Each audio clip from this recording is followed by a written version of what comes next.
దేవుని నామానికి స్తోత్రం. హల్లెలూయా. ప్రభువైన క్రీస్తు నామంలో అందరికీ కూడా నా హృదయపూర్వకమైన వందనాలు. ఎఫెసీయులకు రాసిన పత్రిక 4:17. కాబట్టి అన్యజనులు నడుచుకున్నట్లు మీరిక మీదట నడుచుకొనవలదని ప్రభువునందు సాక్ష్యం ఇచ్చుచున్నాను. ఆమేన్. చూడండి, దేవుని వాక్యాన్ని ఎఫెసీ పత్రికలో పౌలు గారు స్పష్టంగా హెచ్చరిస్తున్నాడు. మీరు అన్యజనులు నడుచుకున్నట్లు నడుచుకోవద్దు. అయితే ఇక్కడ క్వశ్చన్, అన్యజనులు ఎలా నడుచుకుంటారు? చూడండి, 18 దానికి ఆన్సర్ చెప్పింది. అంధకారమైన మనస్సు గల వారై తమ హృదయ కాఠిన్యము వలన తమలో ఉన్న అజ్ఞానము చేత దేవుని వలన కలుగు జీవములో నుండి వేరుపరచబడిన వారై తమ మనస్సుకు కలిగిన వ్యర్థతను అనుసరించి నడుచుకుంటున్నారు. అంటే చిన్న డిఫరెన్స్ అండి. అన్యజనులేమో వాళ్ళకి ఏదనిపిస్తే, వాళ్ళ మనసుకి ఏది మంచి అనిపిస్తే వాళ్ళకి తగినట్లుగా వాళ్ళు నడుచుకుంటున్నారు. అదే కదా ఆదికాండం 6:1-2 ఏమి రాయబడింది?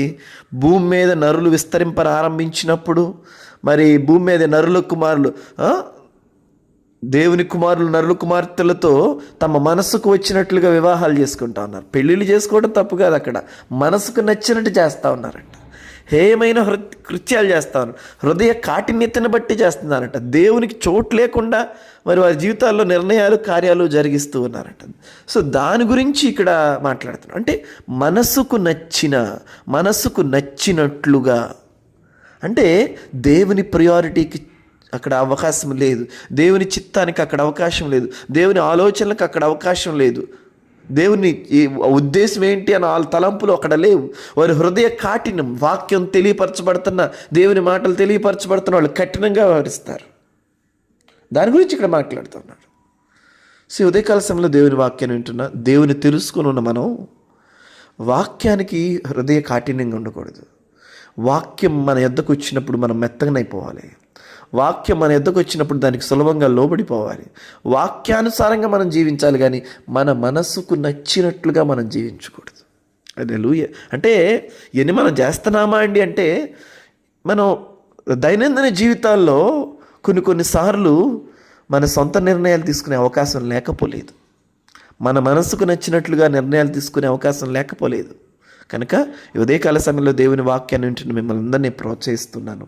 మనము అన్యజనుల వలె కాక దేవుని చిత్తాన్ని ఎరిగి దేవుని చిత్తం చొప్పున చేయటానికి, అందుకనే ప్రభువా ప్రభువా అని పిలుచు ప్రతివాడు పరలోక రాజ్యాన్ని ప్రవేశించడు, కానీ పరలోకమందున్న నా తండ్రి చిత్తము చొప్పున. అన్యజనులు ఏం చేస్తున్నారు? వాళ్ళ సొంత చిత్తాన్ని నెరవేర్చుకుంటున్నారు. మనం ఏం చేయాలంట? తండ్రి చిత్తాన్ని ఎరిగి ఆ చొప్పున చేయాలంట. ఆమేన్. హల్లెలూయా. కనుక మిమ్మల్ని ప్రోత్సహిస్తున్నాను. మనము క్రీస్తును పోలి నడుచుకోవాలి, కానీ అన్యజనులను పోలి నడుచుకోకూడదు. ఆమేన్. గాడ్ బ్లెస్ యు ఆల్ అండి. దేవుడు మిమ్మల్ని దీవించును గాక.